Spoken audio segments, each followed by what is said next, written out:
What's going on, guys? My name's Jack. Welcome back to the Adobe Photoshop Masterclass course. We're going to be jumping into the next sort of episode, which is going to be cropping and resizing. Now, we kind of went over that and definitely discussed it in the important tools section, more specifically talking about the literal crop tool that they give us, right? But today I'm going to be bringing you guys through a few different ways to crop and resize and sort of just zone in on different parts of an image. And basically, we're going to be doing that with this purple image of me up here. And this purple image of me up here is actually going to be something we're going to use for the rest of this sort of section here, just to try out different stuff on, all right? So, the arguably quickest and most accessible way to single out part of an image and sort of, take it out or single it out is to actually do a ghetto crop. Now, ghetto crop, by the way, is in no way the actual formal language to describe how to do this, but it's the Jack Cole way of describing it. It's called the ghetto crop, and it's using the marquee tool. So we got a few different options. We got the rectangle, which can also be the square marquee, or the elliptical, which could be a circle, right?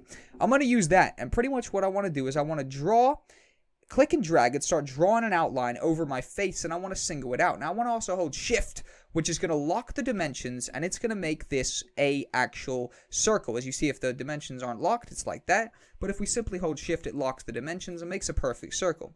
Now, once we've done that, we can hover over the space, and you see our cursor changes, and we can actually, resize this even further to make sure the fit is right. And once we've got a good size, we can press Control-C and Control-V, and just like that, if we turn off our background layer, we have singled out, aka cropped out, our specific object that we want it to zone in on. We could then bring it down here and maybe use it as a lower third or something, right? Jack Cole, jackcole.tube, whatever, right? But alternatively, that right there, or just overall, that right there is the ghetto crop in air quotes, right? Again, definitely not called that for real, but it's definitely just my little way of kind of singling something out, right? And, it's definitely effective and it works very well. The alternative way of actual cropping, the more legitimate one, is to click the crop tool, which, as you see, instantly pops up with these borders right here, which enable us to, yes, crop. So, for example, say we have a 1920 by 1080 image here, which we do. If we wanted to, let's say, maybe make this more like a logo or something, we could actually go ahead and just crop this to the size of maybe like a square, and then simply move it over until it obviously fully covers our person, aka, me, and we can actually maybe adjust this in a little bit, something like that. So overall, we've got this nice square image, which we could then press the, yes, confirm crop, if you will.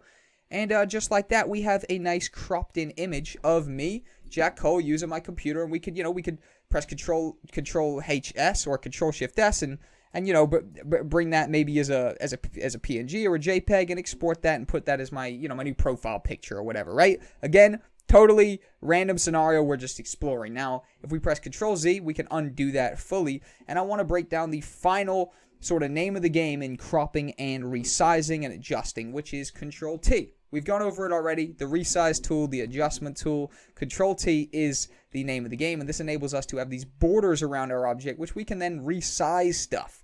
So we can crop in and resize. Also, it's only resizing because we're dragging it in. If we were dragging it out, we could even zoom in a little bit, and also if we hover over the sides, we have these rotation adjustments as well. So for example, say we wanted to, have, for example, maybe we're making a thumbnail or something. Maybe we've got me right there and some text right here or a logo there or something like that. But let's press Control Z, completely undo that. Actually, we get ourselves back to square number 1, if you will.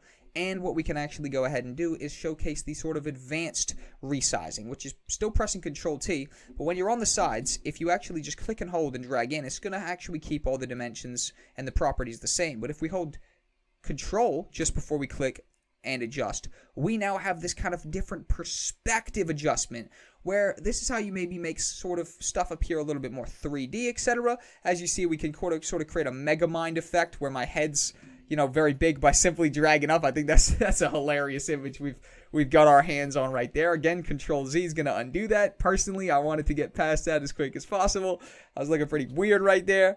Control Shift Z to re-show us that. But overall, that right there is your advanced resizing. You press Control T, you hold Control, and you're able to resize stuff a little bit differently and with a little bit more perspective. As you see right there, that right there is looking pretty crazy. by all means, demonstrate and play around with that as you will. We're gonna move on to drawing and erasing coming up next. Let's do it.